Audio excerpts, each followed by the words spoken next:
Bapak-bapak, ibu-ibu yang dimuliakan Allah, berceramah ini tidaklah terlalu sulit. Kalau dikatakan sulit, tak terlalu sulit. Tapi berceramah di depan para orang-orang yang besar itu agak sulit sedikit. Ada Profesor Dr. Ilyas Husti, ada orang tua kita yang jam terbangnya tak terhitung lagi, Pak Haji Termizi Muhammad. Jadi biasa kalau imam, walaupun dia hafal Quran, tapi kalau di belakangnya ada juga yang sesama hafal, itu bisa bacaan itu salah.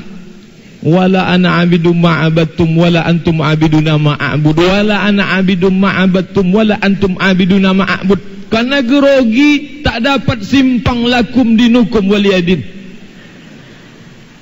Oleh sebab itu kalau nanti dalam penyampaian ni saya tak dapat nampak agak berputar Ustaz tu 2 kali, jangan biarkan sampai 7 kali. Itu tawaf namanya. Jadi tolong diingatkan. Bapak dan Ibu hadirin yang dimuliakan Allah Subhanahu wa taala. Kalau ada orang yang rajin salat subuh berjamaah ke masjid, kata Nabi, saksikanlah bahwa dia seorang mukmin. Kalau ada orang yang menghabiskan waktunya untuk Al-Quran, saksikanlah bahwa dia seorang mukmin. Kalau ada orang yang rajin menuntut ilmu fisabilillah, saksikanlah dia bahwa seorang mukmin. Pertanyaannya, apakah imannya sempurna? Belum. Iman belum sempurna. Kapan baru iman sempurna? Kata Nabi SAW, la yu'minu ahadukum, iman kamu belum sempurna. Kapan baru sempurna? Kandung wan nasi ajma'in, daripada semua manusia. Mesti lebih cinta kepada Nabi daripada anak kandung, orang tua kandung, semua manusia di dunia. Pertanyaannya, apakah kita ni lebih cinta pada Nabi atau keluarga? Tak ada berani menjawab. Karena kalau dijawab takut bohong. Kalau tak dijawab takut tak beriman. Maju mundur kena mundur. Dijawab salah, tak dijawab salah. Kalau ditanya berimankah kita kepada Nabi, beriman. Tapi kalau ditanya sayangkah kita pada Nabi, belum tentu dapat dijawab. Alhamdulillah, kita bersyukur kepada Allah, sampai saat ini tak ada alat mengukur sayang. Alat mengukur pulsa ada, bisa ditengok 1 mata 2 mata. Bisa Bapak Ibu bayangkan, andai ditemukan alat mengukur sayang. Ini sayang pada Nabi nampak, ini sayang pada orang tua tampak. Ibu-ibu membeli alat mengukur sayang, lalu waktu bapak tidur dipasangkan ke bapak. Kalau yang tertulis di situ 1 mata, alhamdulillah masih 1 mata. Tapi kalau yang di alat itu tertulis no signal, oh bisa dibayangkan. Mencintai Nabi tak ada alat mengukurnya. Tapi Nabi memberikan, dan para alim ulama berijtihad, ada beberapa alat mengukur cinta kepada Nabi sallallahu alaihi wasallam. Apa yang pertama? Yang pertama disebutkan dalam pepatah Arab, man ahabba syai'an aktsara min zikrihi. Siapa yang sayang pada sesuatu, maka selalu diingat, sering disebut. Kalau sayang, selalu diingat, sering disebut. Bapak ibu nampaknya udah tua, tapi kan tak lahir tak langsung tua. Pernah juga melewati masa-masa muda. Waktu dulu sayang ke bapak, waktu dulu jatuh cinta ke ibu, selalu diingat, sering disebut.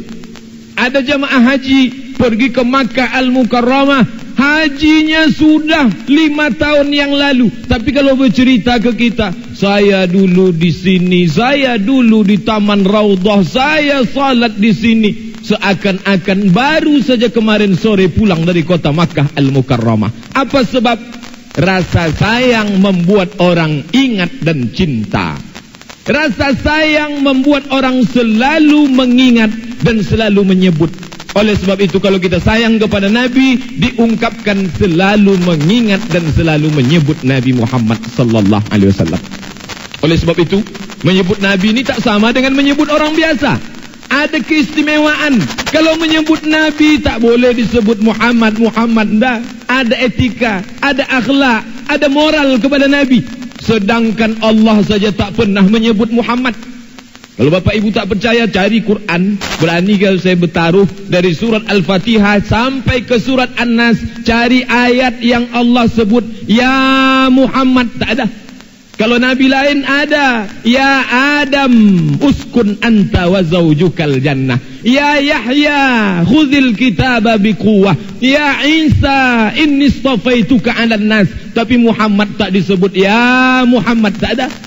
Bagaimana untuk akhlak kepada Nabi? Allah menyebut ya ayyuhan nabi jahidil kuffar wal munafiqin, ya ayyuhar rasul balligh ma unzila ilaika min rabbik. Tak pernah disebut ya Muhammad. Maka kita pun tak menyebut Muhammad, tapi kita sebut Allahumma salli ala sayyidina Muhammad wa ala ali Muhammad. Memperbanyak salawat. Jadi kalau kita mengaku cinta kepada Nabi, kita ukur ke belakang. Kita tengok selama ini, apakah kita lebih banyak menyebut Nabi atau menyebut artis?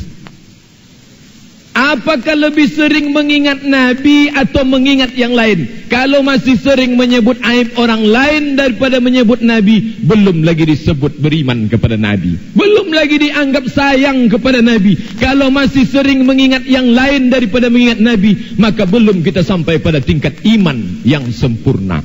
Sebenarnya kita diajarkan dalam ibadah menyebut Nabi. Bangun kita subuh, bapak sayang ke ibu, ibu sayang ke bapak, tapi tak disebut nama bapak. Yang disebut nama siapa? Nama Nabi Muhammad. Ketika muazzin mengumandangkan azan, sayup-sayup kedengaran, asyhadu anna Muhammadar Rasulullah.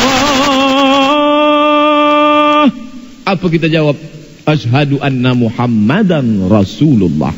Masuk kita ke masjid, muazzin sedang mengumandangkan azan. Apakah kita langsung solat tahiyatul masjid? Tidak, kita tunggu tegak. Mengapa kita tegak berdiri? Ingin menyebut nama Muhammad, dan di akhir azan kita doakan Muhammad. Allahumma rabba hadhihi da'wati tammah wa salatil qa'imah ati Muhammadanil wasilata wal fadilah wasyarafa wad darajatal aliyatar rafi'ah wab'athu Allahumma maqaman mahmudan alladhi wa'adtah innaka la tukhliful mi'ad. Kalau itu kita lakukan, apa kata Nabi? Wajabat lahu syafa'ati yaumal qiyamah. Wajib dia dapat syafaatku hari kiamat. Lah kita tegak berdiri, walaupun sakit kaki tetap tegak berdiri. Kenapa? Karena ingin menyebut mengingat Nabi Muhammad sallallahu alaihi wasallam. Makanya Bapak dan Ibu hadirin yang dimuliakan Allah, dulu masa-masa kita kecil dulu, anak-anak kecil tu diayun menyebut nama Nabi. Sallallahu ala Muhammad sallallahu alaihi wasallam. Disebut berkeliling supaya apa? Menanamkan cinta Nabi. Kenapa generasi sekarang tak ingat lagi pada Nabi? Waktu akikah tak dibacakan salawat, diundang keyboard nyanyi. Yang dinyanyikan lagu keong racun. Keong tu sedangkan tak beracun saja kita tak berani makan, apalagi beracun. Dinyanyikan lagu barat, lagu Korea. Yang menyanyi tak faham, yang mendengarkan tak mengerti, hanya mengangguk-angguk saja. Oleh sebab itu perlu kita perbaiki, menanamkan akidah dari kecil, cinta kepada Nabi sallallahu alaihi wasallam. Mengapa anak itu tak ingat pada Nabi? Karena dia tak pernah mendengar orang tuanya menyebut tentang Nabi. Yang disebut orang tuanya itu, ini, lain sebagainya. Tak pernah dia dengarkan salawat senandung tentang Nabi. Jangan salahkan kenapa anak sekarang ni susah diajar, mengapa anak sekarang ni tak patuh pada orang tua. Tapi mari koreksi diri, sudahkah ditanamkan cinta kepada Nabi sallallahu alaihi wasallam? Ada yang menjadi garis bawah yang perlu kita tekankan, apa yang disampaikan oleh Pak Wali Kota tadi. Apakah dengan memasukkan anak sekolah 2 jam di SD, 2 jam di SMP, 2 jam di SMA, 2 SKS di perguruan tinggi, cukupkah itu mengenalkan dia pada Nabi sallallahu alaihi wasallam? Tak cukup. Oleh sebab itu dia lebih kenal yang lain daripada kenal Nabi sallallahu alaihi wasallam. Jangan heran anak kecil sekarang lebih kenal Upin dan Ipin daripada Hasan dan Husain. Kenapa? Karena itu yang dia tengok tiap hari. Nama Muhammad hanya disebut bulan Rabiul Awal. Itu pun tak semua orang hadir peringatan Maulid Nabi. Oleh sebab itu Maulid Nabi kita jadikan titik awal, garis start untuk mengenal Nabi Muhammad sallallahu alaihi wasallam. Jadi kalau mau mengaku cinta Nabi, yang pertama selalu disebut, sering diingat. Aneh orang Islam ni bapak dan ibu. Mengapa saya sebut aneh? Sehari semalam menyebut Nabi hampir 100 kali. Azan subuh sebut Nabi 2 kali. Iqamat sebut sekali. Masuk masjid, solat tahiyatul masjid, sebut lagi nama Nabi. Dalam tasyahud sebut nama Nabi. Asyhadu an la ilaha illallah wa asyhadu anna Muhammadan Rasulullah. Bahkan dia seakan-akan berhadapan langsung dengan Nabi. Ucapannya tidak assalamu alaihi, keselamatan untuknya, tak begitu bunyinya. Tak dipakai kalimat kata ganti orang ketiga, untuknya enggak, tapi langsung berhadapan dengan Nabi. Apa kita ucapkan dalam tasyahud? Assalamu alaika. Ka itu artinya engkau, seakan-akan berhadapan dengan Muhammad sallallahu alaihi wasallam. Berapa kali kita bertemu Nabi kalau begitu bunyinya? Assalamu alaika ayuhan nabiyyu. Tapi anehnya kita mengucapkan mulut seakan-akan bertemu, tapi pikiran entah di mana-mana. Kira-kira kalau ibu bertemu dengan orang, dia ucapkan salam ke ibu, tapi matanya ke orang lain dan entah ke mana-mana. Assalamu alaika ayuhan nabiyyu. Kira-kira makin sayang atau makin benci? Oleh sebab itu kita sesuaikan ucapan mulut assalamu alaika dengan yang ada di pikiran kita. Assalamu alaika ayyuhan nabiyyu wa rahmatullah wa barakatuh. Bapak dan ibu hadirin yang dimuliakan Allah, tanda cinta yang pertama selalu diingat, selalu disebut. Yang kedua, kata pepatah kita, tak kenal maka tak sayang, tak sayang maka. Mengapa tak sayang pada Nabi? Karena tak kenal. Ada orang mau mencari pendamping hidup. Berapa lama ingin hidup ini? Kalau umurnya 23 tahun, umur nanti mati 63, berarti dia teken kontrak 40 tahun untuk ingin hidup bersama. Perlu tahu anak siapa, tinggal di mana, sekolahnya apa, kebiasaannya apa, makanannya apa. Untuk apa? Untuk teman selama 40 tahun. Bisa-bisanya kita untuk teman selama kekal abadi, tapi kita tak kenal dengan Muhammad sallallahu alaihi wasallam. Kalau anak bertanya, Pak, Bu, siapa Muhammad itu? Biasa orang kalau tak tahu, cara menutupi ketidaktahuan itu marah. Ketika ditanya, Pak, Bu, Muhammad itu siapa? Muhammad itu lahir tahun gajah, meninggal tahun 11. Udah, tak usah tanya-tanya lagi. Jangan tanya, tanya guru di sekolah. Oleh sebab itu kita perlu mengenal Nabi Muhammad supaya menanamkan cinta kepada Nabi sallallahu alaihi wasallam. Bagaimana Nabi?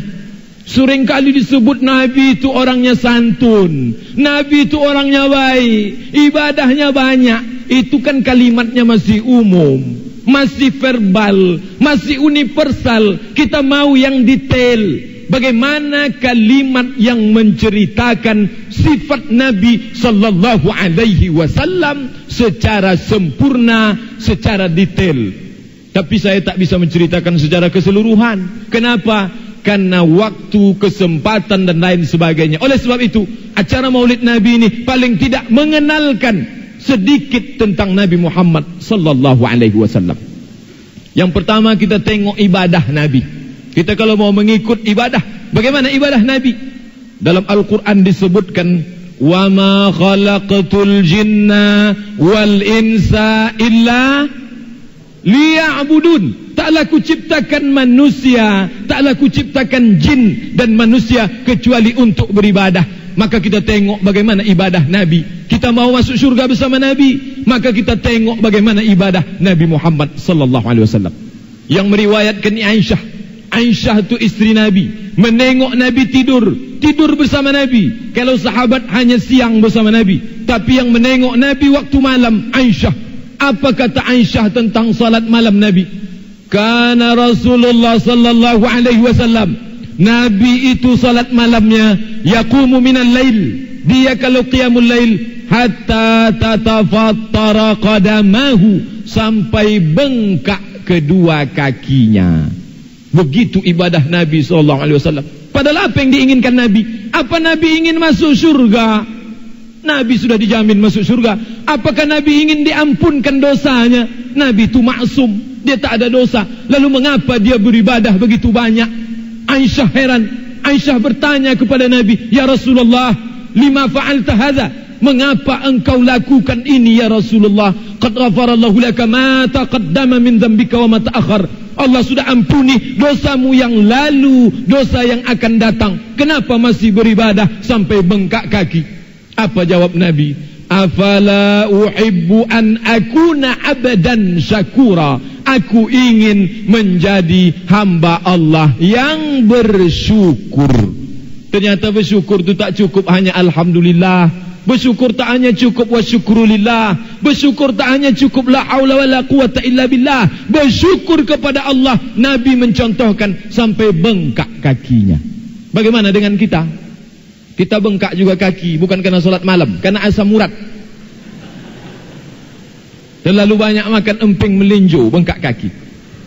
Oleh sebab itu perlu kita pikirkan, Maulid Nabi mengingatkan kita tentang ibadah kita. Banyak orang salah banding. Waktu urusan dunia menengoknya ke atas, waktu urusan akhirat menengok ke bawah. Ini salah. Kalau tengok urusan akhirat, tengok ke atas, tengok bagaimana ibadah Nabi. Tapi karena salah pasang, salah setting, maka tengoknya ke bawah. Kalau dia ajak solat, Pak, Bu, ayo kita solat berjamaah. Tak usahlah, saya di rumah saja. Solat tu mesti berjamaah, Pak. Solat mesti berjamaah, Bu. Masih untung saya solat, kawan saya tak solat lagi. Jadi salah cara menengok. Kita kalau mau menengok, tengok bagaimana Nabi sallallahu alaihi wasallam. Mungkin ada orang berdalih, itu kan Nabi Pak Ustaz. Kita ni bukan Nabi, kita tak dapat wahyu, kita bukan maksum, kita manusia biasa. Apakah bisa kita solat seperti itu?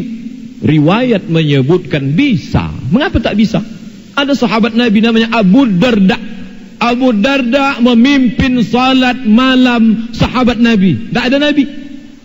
Manusia biasa salat malam. Ketika mereka salat malam, besok paginya datanglah sahabat berkumpul menemui Abu Darda. Apa kata mereka? Ya Abu Darda, wahai Abu Darda, laqad arahtana lailah. Tadi malam engkau membuat kami sangat tenang. Tadi malam engkau membuat kami sangat nyaman. Kira-kira apa yang dibaca Abu Darda yang membuat mereka nyaman? Apa yang dibaca Abu Darda yang membuat mereka tenang? Dalam riwayat itu disebutkan, yang dibaca Abu Darda rubu'ul Quran, seperempat Al-Quran. Seperempat Quran itu 7 juz setengah. Kalau 1 juz 1 jam, berarti 7 jam setengah mereka solat tegak membaca Al-Quran. Itulah yang membuat mereka menjadi tenang. Kalaulah itu dibuat Bapak Ketua Pengurus Masjid Nurul Salam, besok akan banyak datang. Bukan mau membantu menyelesaikan kubah, banyak datang. Pak, bisa tak kita ganti imam lain yang ayatnya inna a'toinakal kausar sama nun Allahu Akbar. Oleh sebab itu, membaca Al-Quran, salat, bandingkan dengan Nabi. Ini akhlak Nabi kepada Allah. Katanya umat Muhammad, berdoanya bukan main. Masukkan aku bersama Nabi-Mu ya Allah. Nabi salat bengkak kakinya, kita tak ada efek apa-apa. Nabi salat ayatnya panjang, kita ayatnya itu-itu saja. Kalau ditengoklah file solat kita, Nabi itu filenya solat ini surat Al-Baqarah, solat ini surat An-Nisa, solat ini surat Inna A'tayna Al-Kautsar, solat ini surat Ad-Duha. Kalau kita tidak, solat surat Al-Ikhlas, terus ke bawah SDA, SDA, SDA, SDA.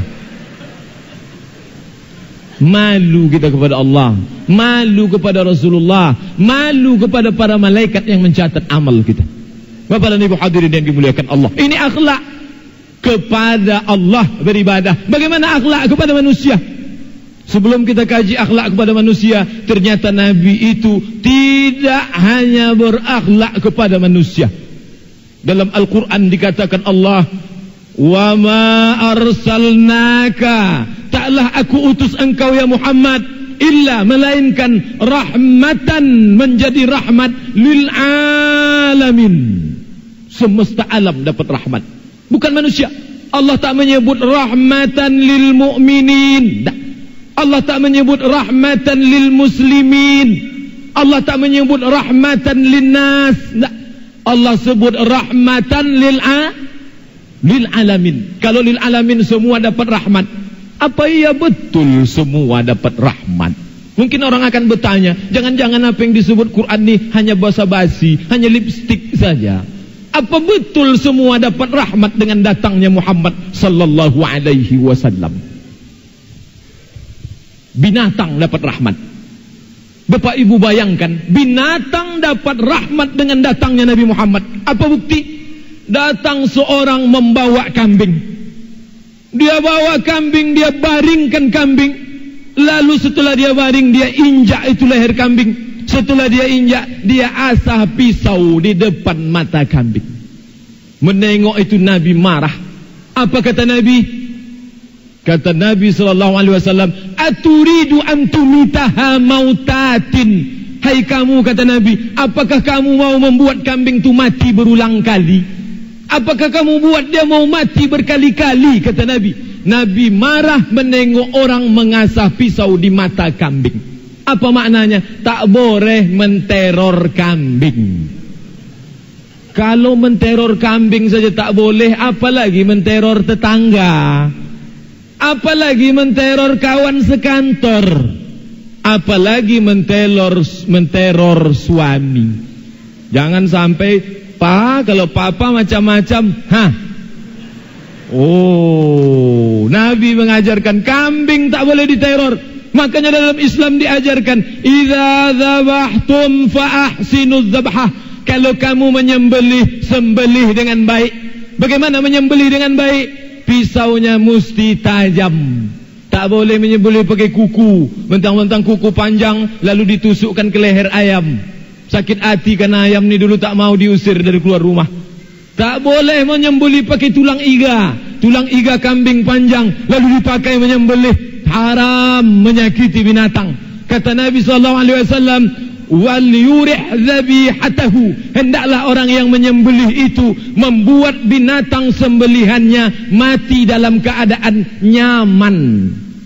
Pisaunya tajam, sekali potong mati. Kalau bapak ibu pergi haji, ikut pemotongan dam, dinampakkan di tempat penyembelihan kambing.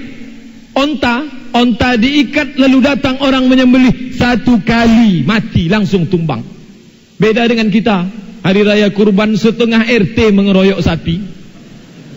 Narik kakinya, diikat tangannya, ditarik ekornya, tersiksalah sapi. Lah kalaulah sapi itu bisa bicara, maka teriakan terakhirnya apa kata dia? Umat Islam Indonesia teroris, kata sapi itu. Karena menteror sapi-sapi. Oleh sebab itu dalam Islam, binatang dapat rahmat dengan kedatangan Muhammad sallallahu alaihi wasallam. Apa kata Nabi? Idza qataltum fa ahsinul qitlah. Kalau kamu membunuh, bunuh dengan baik. Apa maksudnya membunuh dengan baik? Baik kita berperang melawan musuh maupun membunuh binatang. Dalam Islam boleh membunuh kalajengking, boleh membunuh ular karena takut bisanya, tapi membunuhnya sekali pukul mati. Jangan karena sakit hati sama lalat selalu mengganggu tidur siang, ditangkap lalu dicabut kakinya satu-satu. Beritahu ke kawan-kawanmu yang lain, jangan lagi injakkan kaki ke rumah saya ini. Haram bagi kamu masuk ke rumah orang beriman. Oh, tak boleh menyiksa binatang. Fa ahsinul qitlah, bunuh dengan baik. Jangan karena benci kepada orang Yahudi lalu ditangkap nih si Yahudi, kalau mau pancung sekali pancung, mati. Jangan memancungnya sikit-sikit, dicicil. Oh, tak boleh menyiksa manusia. Matinya harus dalam keadaan faliyurih, dalam keadaan tenang. Bapak dan Ibu hadirin yang dimuliakan Allah, itu binatang di atas tanah. Binatang di atas tanah dapat rahmat. Di mana lagi ada binatang? Ada binatang di bawah tanah. Binatang bawah tanah pun dapat rahmat. Apa kata Nabi? La yabulanna ahadukum fil juhri. Tak boleh buang air kecil di lubang tanah. Ibu, bapak pergi tamasya ke hutan, ke bukit, memancing. Sampai di tengah hutan berkemah, nampak lubang binatang. Iseng buang air kencing di situ. Na'udzubillah. Tak boleh, haram. Mengapa Nabi melarang? Boleh jadi di dalam itu sarang serangga. Mereka sedang pemilu kada di dalam. Tiba-tiba datang banjir bandang. Habis baleho-baleho bertumbangan. Itu tak terpikirkan orang sekarang. Belum terpikirkan. Zaman sekarang kita tontonlah di televisi. Ada acara National Geographic. Peduli pada binatang. Nampakkanlah di situ orang barat mengambil penguin yang tenggelam dalam tumpahan minyak, lalu dikasih sampo. Itu sekarang. Nabi sudah memikirkan itu kapan? 14 abad yang lalu Nabi sudah memikirkan binatang yang ada di atas dan yang ada di bawah. Bapak dan ibu hadirin yang dimuliakan Allah. Jadi kalau sudah cerita bagaimana akhlak Nabi SAW, tak usah cerita. Nabi memikirkan akhlak bagaimana bersikap kepada binatang. Binatang dapat rahmat dengan kedatangan Muhammad sallallahu alaihi wasallam. Siapa lagi? Kalau binatang ada geraknya, kalau binatang ada suaranya, kalau binatang ada responnya ketika dirangsang. Ada makhluk Allah yang tak bergerak dan tak bersuara, tapi dia juga mendapat rahmat.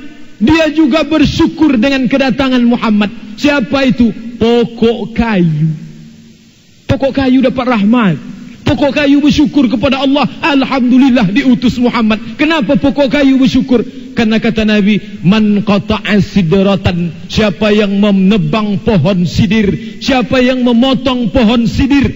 Pohon sidir ni pohon yang besar batangnya, lebar daunnya, tumbuh di tengah gurun.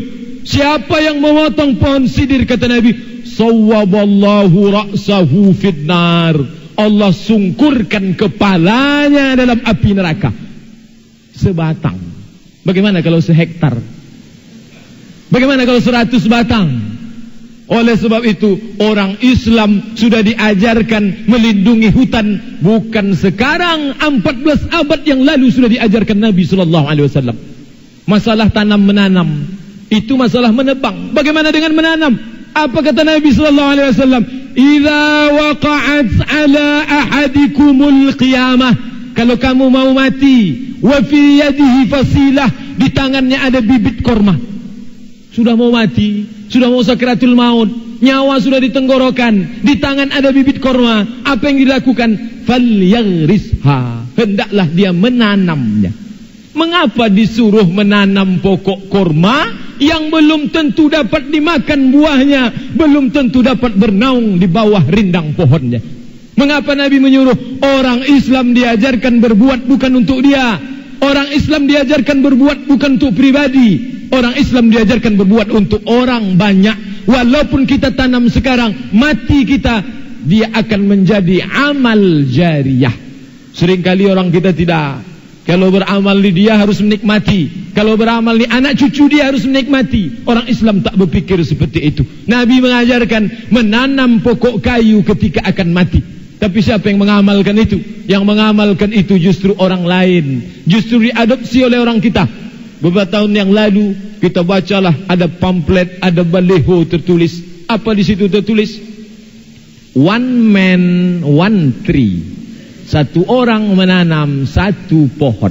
Nabi 14 abad lalu mengajarkan orang Islam menanam ketika dia akan mati. Itu adalah sunnah Muhammad sallallahu alaihi wasallam. Bapak dan ibu hadirin yang dimuliakan Allah, binatang bersyukur, hewan yang ada di dalam tanah bersyukur, pokok kayu bersyukur. Bagaimana dengan manusia? Tadi Pak Wali menceritakan tentang seorang pemimpin mesti mengayomi semua golongan. Tak ada dibeda-bedakan. Ini yang diajarkan Nabi sallallahu alaihi wasallam. Bapak Ketua Masjid tadi juga menyebut semua golongan memakmurkan Masjid Nurul Salam. Tadi ada menyebut Salafi. Semua memakmurkan, baik yang selapi maupun yang 2 lapi, 3 lapi, semua memakmurkan masjid. Tak ada beda. Kenapa? Karena semua menyembah la ilaha illallah Muhammadar Rasulullah. Perbedaan hanya pada furu', pada cabang-cabangnya saja. Intinya satu, Ka'bahnya satu, kiblatnya satu, ayatnya yang dibaca bermacam, tapi bahasanya tetap satu. Iyyaka na'budu wa iyyaka nasta'in. Nabi SAW tahun ke-8, tahun ke-8 Nabi bawa pasukan ke kota Makkah. Nabi tinggal di Madinah, dia bawa pasukan ke Makkah sebanyak 10.000 pasukan berkuda. Bisa Bapak Ibu bayangkan 10.000 pasukan berkuda. Ketika dibawa pasukan berkuda, apa kata panglima perangnya bernama Sa'ad bin Ubadah? Kata Sa'ad bin Ubadah, hadza yaumul malhamah. Ini hari balas dendam. Dulu kita diusir, sekarang kita akan usir mereka. Dulu kita dipotong, sekarang kita akan sembelih leher mereka. Dulu mereka menyakiti, sekarang kita akan aniaya mereka. Hadza yaumul malhamah, ini hari balas dendam. Apa jawab Nabi? Kata Nabi, hadza yaumul marhamah, ini hari kasih sayang. Kira-kira kalau kita membawa 10.000 pasukan berhadapan dengan orang yang membunuh, menyakiti, bukan tanggung-tanggung.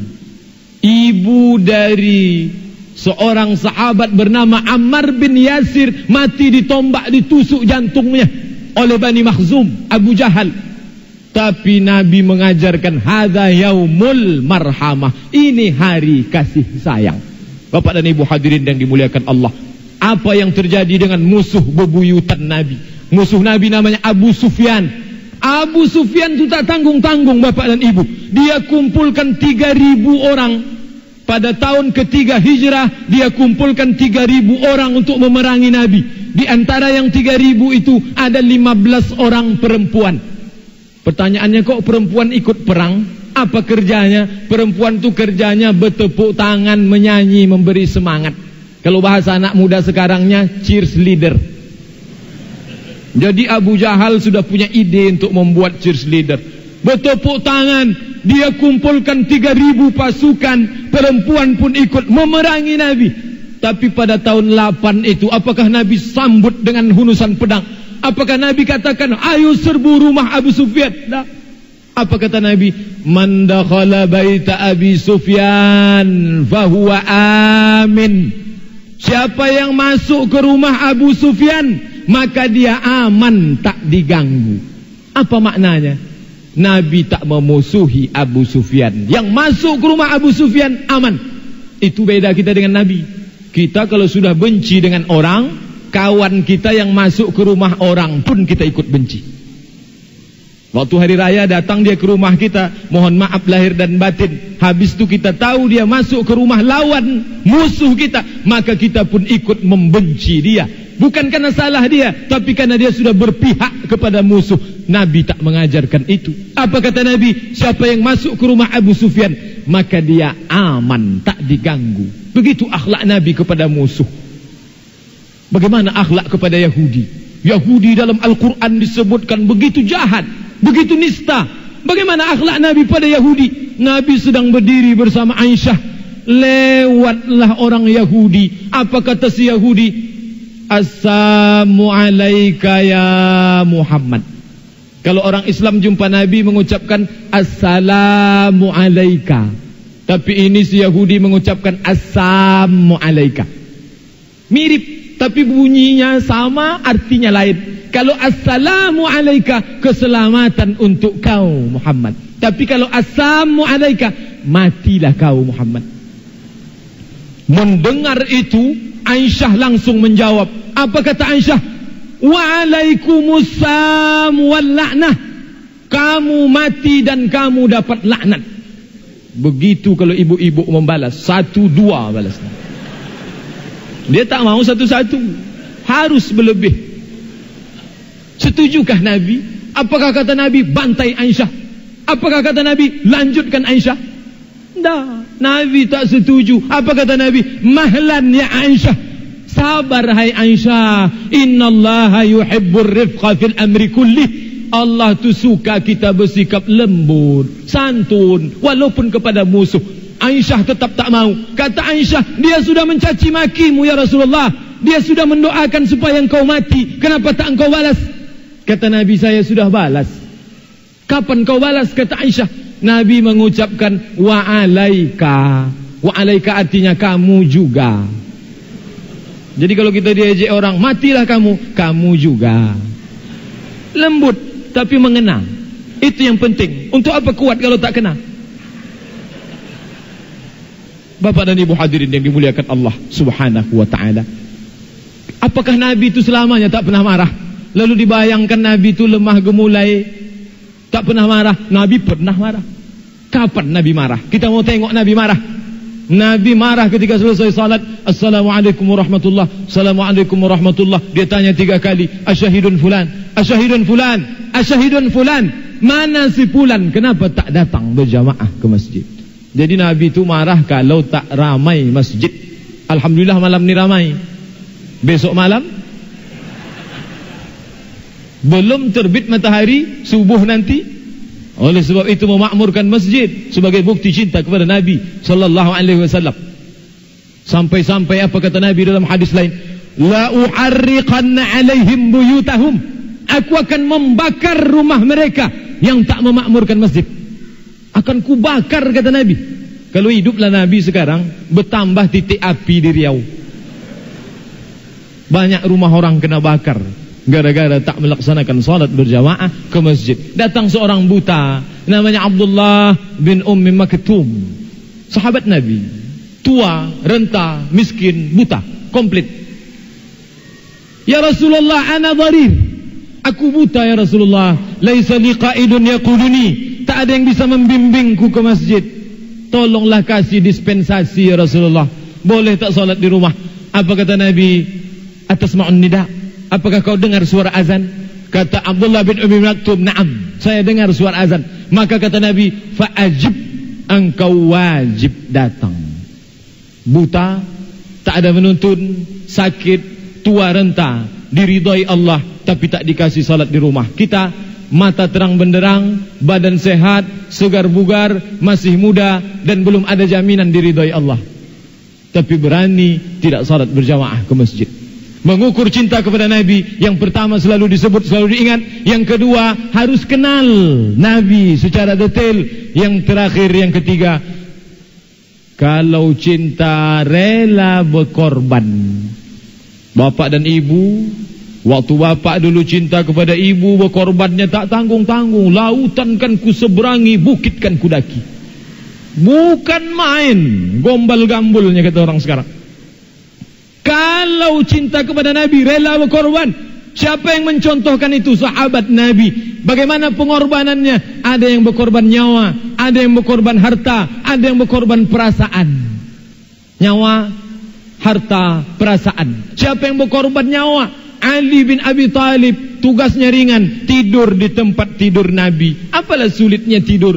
Tinggal menelentangkan badan di tempat tidur Nabi. Tapi resikonya, andai tak dibuka itu selimut, maka jadi cincanglah badan Ali bin Abi Talib. Nyawanya dia berikan untuk Nabi sallallahu alaihi wasallam. Ada yang berkorban harta. Siapa yang mengorbankan hartanya? Utsman bin Affan. Utsman bin Affan pernah bersedekah 1000 dinar, 1000 dinar. 1000 dinar itu kalau dihitung sekarang, 1 dinar itu sama dengan 4,25 gram emas murni. Kalau 4,25 gram kita patoklah 1 juta. 1.200.000 Pak Ustadz, karena sama-sama saudara 1 juta sajalah. Taruhlah 1 dinar 1 juta kali 1000 dinar, maka 1 M pengorbanan Utsman bin Affan. Bukan di total dari awal, 1 momen kesempatan dia berikan di jalan Allah. Adakah yang lain? Namanya Abu Dihdah. Tak pernah kita dengar, tak ada namanya diabadikan dalam Quran. Abu Dihdah, berapa dia berikan? 600 batang pohon korma. Kalau 600 batang sawit saja ratusan juta, ini korma, sekilo korma, kalau korma Madinah ajwah 80 real kali 2.500, lebih 200.000 yang dia infakkan 600 batang pohon kurma. Lalu kita yang bersedekah secukupnya berdoa kepada Allah, ya Allah, masukkanlah aku ke dalam syurga bersama sahabat Nabi. Kira-kira kalau Abu Dihdah menonton kita, apa kata Abu Dihdah? Aku masuk ke sini 600 batang, kamu sebatang aja mikir 2 kali, kata Abu Dihdah. Oleh sebab itu rela berkorban. Malam ini kita ditunjukkan oleh pemimpin mengajarkan berkorban. Ada salah seorang saudara kita ikhwah fillah mengajarkan untuk berkorban. Ini semua mendidik kita untuk berkorban demi agama Islam. Sanggupkah hanya cukup menyekolahkan pendidikan formal? Tidak. Kita butuh sekolah untuk PDTA anak-anak. Siapa yang membangun itu? Kaum muslimin. Supaya kalau mati, idza mata ibnu Adam inqata'a amaluhu, putus. Lalu yang mengalir itu apa? Shadaqatun jariyah. Pernah 1 sak 2 sak, 1 kosen 2 kosen, 1 Quran 2 Quran diserahkan kepada PDTA, dikelola oleh Masjid Nurul Salam, maka kita mati mengalirlah itu ke kubur kita. Kata Abu Bakar Siddiq, rezeki yang dititipkan Allah ini, makanan akan jadi kotoran. Kita hitung sejak kita lahir berapa ton sudah beras yang kita makan. Semuanya hanya untuk mengisi septic tank, tak dibawa mati.